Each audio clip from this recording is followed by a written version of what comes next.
Olá, alunos! Dando prosseguimento ao nosso conjunto de videoaulas relacionados à unidade 1, o que eu dei o nome de parte 1 de vídeos. Nós vamos aqui trabalhar um segundo conceito, que está destacado aí em vermelho, que é o conceito de classes, tá? Então, nesse vídeo 2 a gente vai estar comentando de classes, né? Que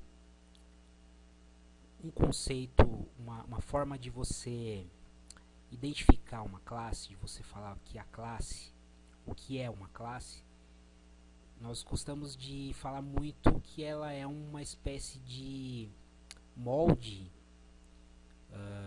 para o objeto. É como se você estivesse desenhando um molde do objeto que você vê no mundo real, tá?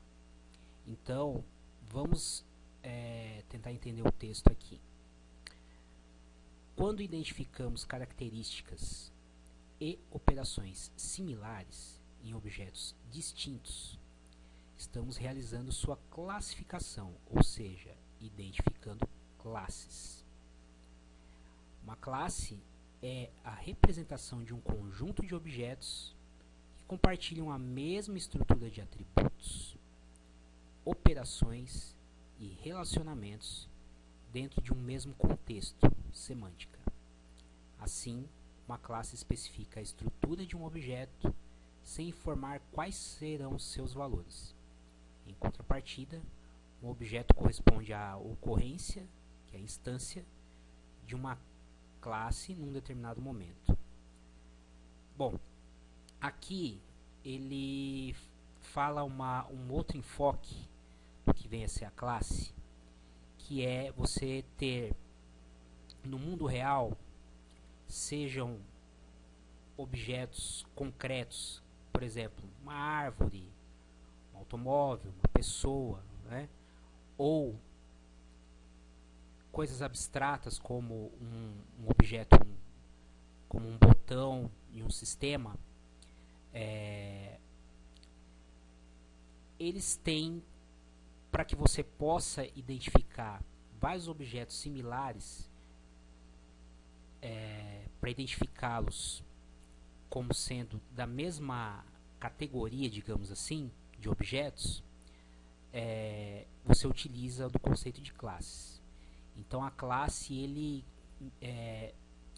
meio que sintetiza, identifica objetos com características, que a gente vai ver o que serão essas características, os atributos, e as operações, que são os métodos referentes a objetos similares.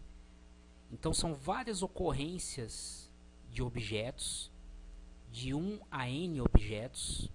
Eles são identificados, eles são condensados, esses objetos similares, obviamente, condensados ao conceito de classes.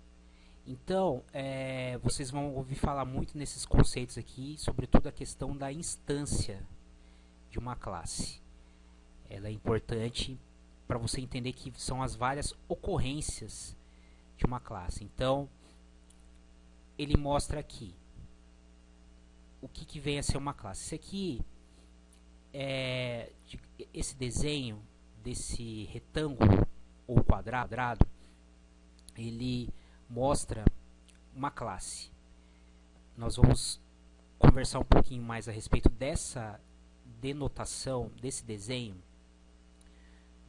Por hora a gente pode dizer que seria um desenho de uma classe. Quando a gente for conversar um pouco sobre UML, que é a Unified Model Language, UML, linguagem de modelagem unificada. Então a gente tem uma coisa chamada diagrama de classes, onde vários quadradinhos ou retângulos desses se interligam pelos relacionamentos, que ele até comentou anteriormente ali no slide anterior, tá? Aqui, nessa definição que o autor colocou, ainda não está exatamente como na UML, mas já é um primórdio do que a gente vai ver daqui a pouco. temos a classe pessoa. Você pode ter uma até N ocorrências, uma até N instâncias da classe pessoa. Existem uma a tantos bilhões de pessoas, tá? E aqui ele colocou só atributos. O que uma pessoa pode ter de atributos? Dependendo do escopo de problema que você vai ter.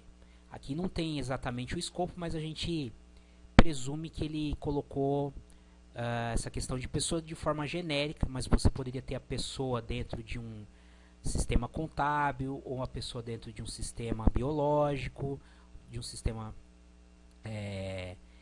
de comércio eletrônico, enfim.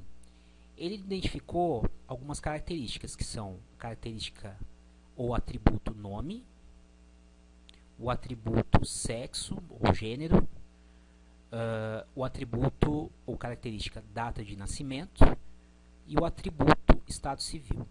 Tá? Esses atributos ou características, você pode ter menos? Pode. Você poderia ter uma classe só com nome e sexo. Mas assim, nesse problema, nessa situação aqui, ele identificou 4 atributos. Poderiam ter 5, 6, 100, quantos atributos fossem necessários. Tá? E através desses atributos, desses 4, que seriam aquele molde, como eu falei, ele seria um molde para eu criar objetos. Então a classe ela pode ser vista como um molde de 1 até N objetos, de 1 a bilhões de objetos, trilhões de objetos, ou dezenas, ou alguns objetos, 2, 3 objetos, 1 objeto. Então aqui nós temos um objeto bem específico, a pessoa do João, objeto João. O João ele tem um atributo chamado nome. O atributo nome do João é João Souza. Então tem uma característica que é só do João, que é o nome dele ser João Souza. Tá? Você tem o sexo do João, que é masculino. Você tem a data de nascimento, que é 1 de março de 1960. E o estado civil do João, que é casado. Você poderia ter a Maria, por exemplo. Nome, Maria da Silva. Sexo, feminino. Data de nascimento, 1 de julho de 1975. Estado civil, solteira. Né? Você poderia ter o Mário, que é um outro objeto. É uma pessoa, é um objeto da classe pessoa. Tá? Então você poderia ter o Mário, né? Mário seria um objeto. Mário Firmino, vamos colocar assim, sexo masculino. Data de nascimento 10 de dezembro de 1980. Estado civil, casado. Então você pode ter 3, 4, quantos objetos que vão ser criados a partir do molde da classe pessoa.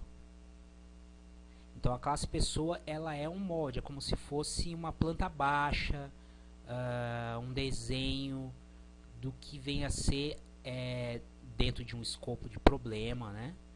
Dentro de um raio de ação, dentro de uma abstração. Lembra que a gente conversou sobre abstração na videoaula passada?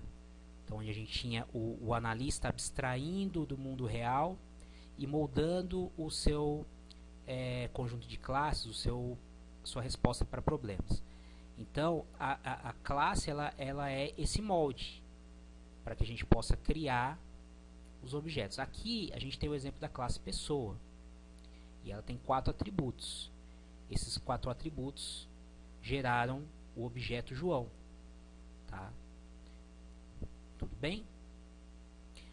Bom, as classes em um sistema, trabalhamos com a instância de uma classe.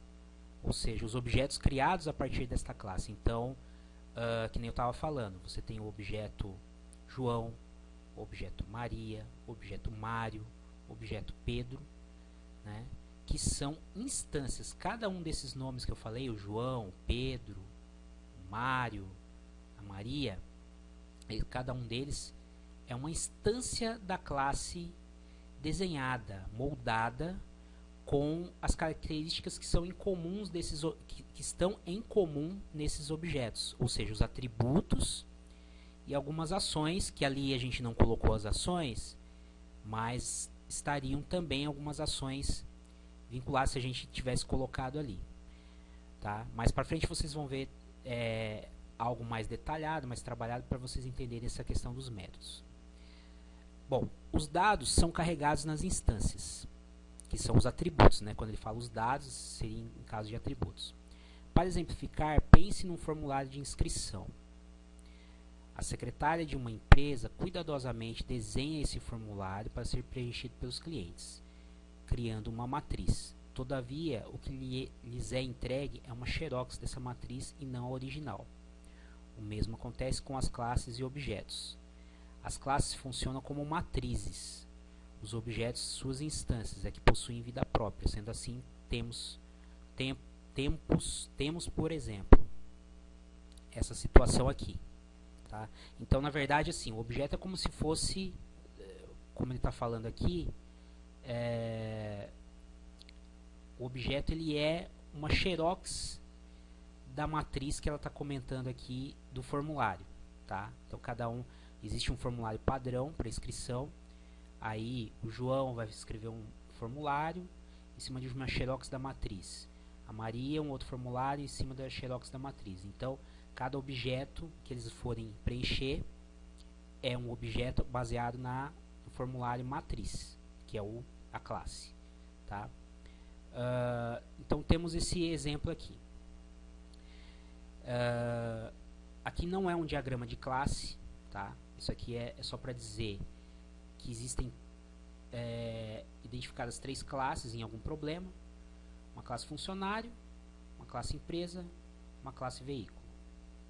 A classe funcionário, a partir da classe funcionário foram criados 2 objetos: o funcionário Ana Cristina e o funcionário Gustavo. Tudo bem? A partir da classe empresa foram criadas outras 2 classes: a empresa Casa de Festas ABC e a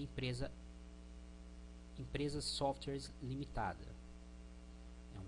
Então, a partir da classe empresa foram criadas outras 2, né? Outros 2 objetos, melhor dizendo. Tá? Igual no funcionário, foram criados 2 objetos a partir do molde de funcionário. E veículo, nós temos o veículo Santana, o veículo Escort, também baseado numa classe. Tá? Uma classe pode ser qualquer número de atributos, pode ter qualquer número de atributos, ou mesmo nenhum atributo, que são as características da classe. Que nem a gente viu aqui atrás: nome, data de nascimento, sexo da pessoa, né? Estado civil, são as características que identificam aquela classe. Da mesma forma, pode ter qualquer número de operações ou mesmo nenhuma operação. Então, você pode ter classes que não tenham nenhuma operação, que só tenham atributos e não tenham operação, ou que só tenham operação e não tenham atributos. Tá? Bom, era isso que eu tinha para dizer para vocês. Tá? E agora a gente vai trabalhando outros conceitos, que seria o conceito de atributos e o conceito de métodos.